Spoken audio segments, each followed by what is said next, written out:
वक़ज़ा रब्बुका अल्ला तअबुदू इल्ला इय्याहु व बिल वालिदैनि इहसाना।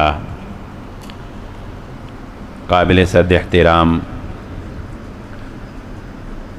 बाज़ मौज़ूआत ऐसे होते हैं कि उनको बार बार दोहराने की ज़रूरत होती है, क्योंकि इंसान ख़ताकार भी है और भूल जाने वाला भी है। उन्हीं मौज़ूआत में से आज हम एक मौज़ू के बारे में गुफ्तगू करेंगे, और वो मौज़ू जिसका ज़िक्र अल्लाह रब्बुल इज़्ज़त ने अपनी तौहीद के बाद किया है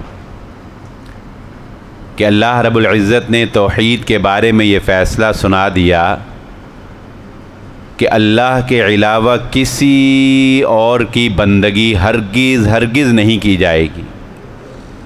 व बिल वालिदैन एहसाना, और वालिदैन के साथ एहसान किया जाएगा। मैं मुख्तसर से वक्त में एहसान का मफ़हूम सिर्फ़ इतना आपको बता सकता हूँ कि वालिदैन के साथ एहसान का माना क्या है कि अपनी सलाहियतें और अपने असबाब को बरूए कार लाते हुए बेहतरीन से बेहतरीन खिदमत जो आप अपने वालिदैन की कर सकते हैं, अगर वो करेंगे तो आपने एहसान किया है, अदरवाइज़ आपने कोई नेकी नहीं की। इसको हम एक मिसाल से समझ लेते हैं। मिसाल के तौर पे आपके वसाइल इस बात को बर्दाश्त करते हैं कि आप अपने माँ बाप को गर्मियों में एसी की सहूलत फ़राहम कर सकें। इसके बावजूद अगर आपके वालिदैन कूलर में गुजारा करते हैं तो आपने कोई नेकी नहीं की अपने वालिदैन के साथ। अगर आपके पास ये वसाइल मौजूद हैं कि आप रोज़ाना अपने माँ बाप को फल लाकर दे सकते हैं, इसके बावजूद अगर आप हफ्ते बाद या एक दिन छोड़ के ला के देते हैं, आपने कोई नेकी नहीं की। व बिल वालिदैन एहसाना, एहसान का मतलब ये है डू बेस्ट, जो बेहतर से बेहतर आप अपने वालिदैन को दे सकते हैं, खिदमत कर सकते हैं, वो आपने करनी है। हमारे पास इमाम मस्जिद के पास, ख़तीब साहब के पास लोग पर्चियाँ लिख कर भेजते हैं, ये हमारे लिए दुआ कर दें। लोग बाबों के पास, पीरों के पास जाते हैं दुआओं के लिए।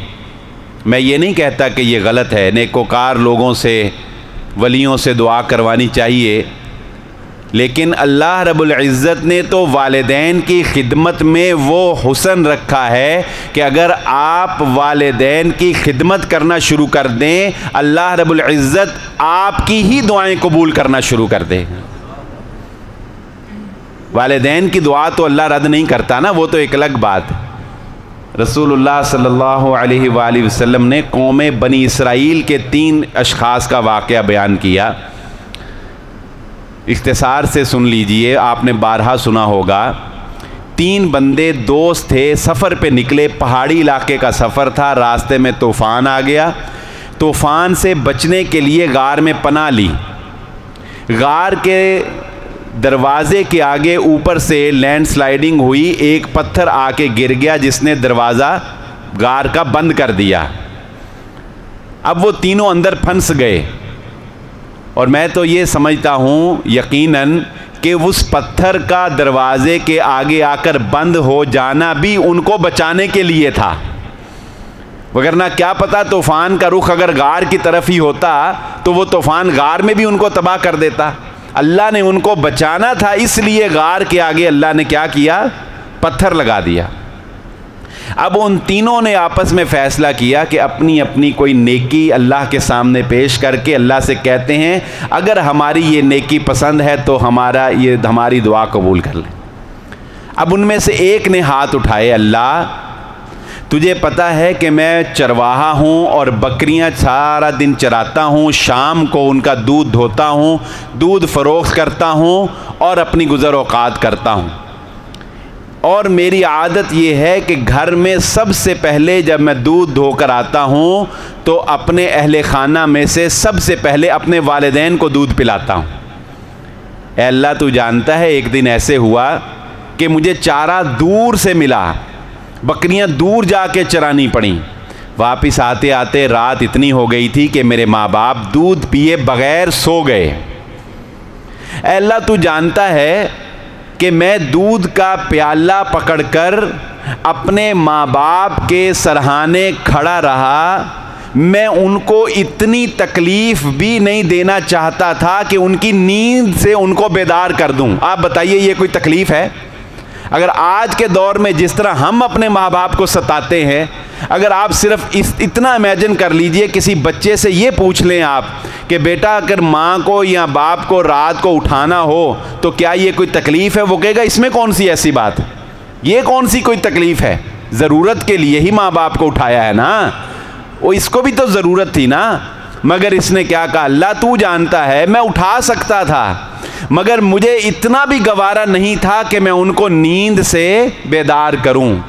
इस पर और आजमाइश ये थी अल्लाह कि मेरे बच्चे और मेरी बीवी जो घर में मौजूद थे उनको ज़रूरत थी, और वो मुझे कहते भी रहे कि क्या फ़र्क पड़ता है अगर वो सो चुके हैं तो तुम हमें दे दो।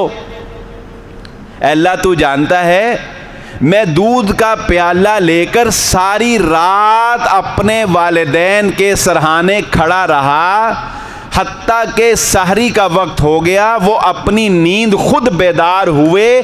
मैंने अपनी उस रीत को कायम रखा, पहले उनको दूध पिलाया फिर अपने बीवी बच्चों को पिलाया। अल्लाह अगर तू इसको मेरी नेकी समझता है तो ये पत्थर हटा दे। वो पत्थर हट गया था। इसका मतलब क्या हुआ, अल्लाह ने उसके इस अमल को नेकी समझा, अल्लाह ने उसके इस अमल को कबूलियत से नवाजा। उसने खिदमत माँ बाप की, उसकी अल्लाह ने दुआ कबूल कर ली। माँ बाप की को तकलीफ़ ना देने वालों की दुआएं अल्लाह कबूल करता है। माँ बाप की खिदमत में रातों को खड़े रहने वालों की दुआएं अल्लाह रब्बुल इज़्ज़त कबूल करता है। और इससे भी बड़ी बात सुनिए, सहाबी होना एक बहुत बड़े शरफ़ की बात है।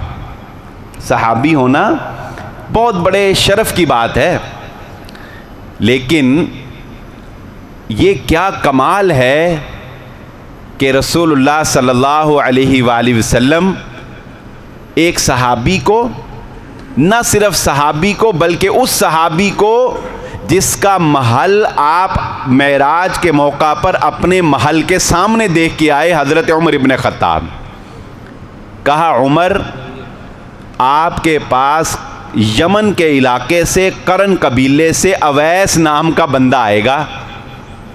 उसको बर्स की बीमारी थी, उसने अल्लाह से दुआ की, अल्लाह ने उसको शिफा दे दी। 1 दिरहम के बराबर उसके जिस्म पर निशान बाकी होगा, ये अलामत होगी उसकी। जब वो आपके पास आए उसको कहना आपके लिए बख्शिश की दुआ करें, उसको कहना आपके लिए बख्शिश की दुआ करें। क्यों?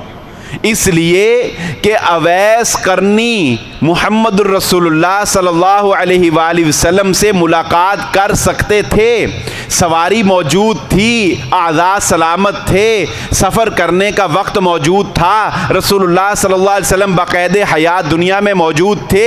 लेकिन अवैस सिर्फ़ इस वजह से सहाबी के दर्जे पे ना पहुँच सके कि मैं अगर अपनी माँ को तन्हा छोड़ गया, इसकी खिदमत करने वाला कोई और नहीं है, अगर मैं सफ़र पे चला गया, पीछे से मेरी माँ को कुछ हो गया, मैं उस सफ़र का कैसे इजाला करूँगा।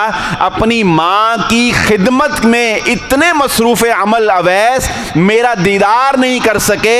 अल्लाह के नबी सल्लल्लाहु अलैहि वसल्लम ने सहाबी को कहा ताबी से अपने लिए बख्शिश की दुआ करवाना। माँ की खिदमत की दुआ किसकी कबूल हो रही है? हज़रत अवैस करनी रहमतुल्लाह ताला की। माँ बाप की खिदमत करने में अल्लाह रब्बुल इज़्ज़त इतना राज़ी होता है कि अल्लाह ताला आपकी दुआओं को रद्द नहीं करता है। और जो माँ बाप से शिकवे और शिकायतें करने वाले हैं वो इन 2 रवायतों को सुन लें बस। अक्सर बच्चों की ज़ुबान पे ये बात कि आपने हमारे लिए क्या किया, मेरे बाप ने हमारे लिए क्या किया, या बाप मेरी ख्वाहिश पूरी नहीं करता, या फ़लाँ ये काम नहीं करता, या इसने हमारे लिए कुछ नहीं किया।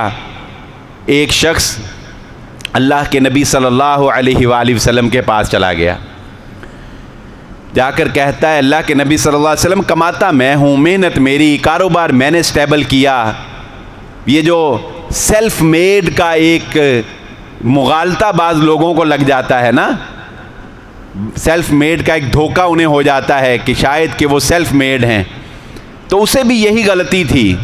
वो इसी गलती को लेकर अपने बाप की शिकायत लगाने मुहम्मदुर रसूलुल्लाह सल्लल्लाहु अलैहि वसल्लम के पास चला गया कि मैं अपनी सलाहियतों के बलबूते पर कमाता खाता हूँ और मेरा बाप मेरी कमाई में से अपनी मर्जी से खर्च करता है, मेरी कमाई में से अपनी मर्जी से खर्च करता है।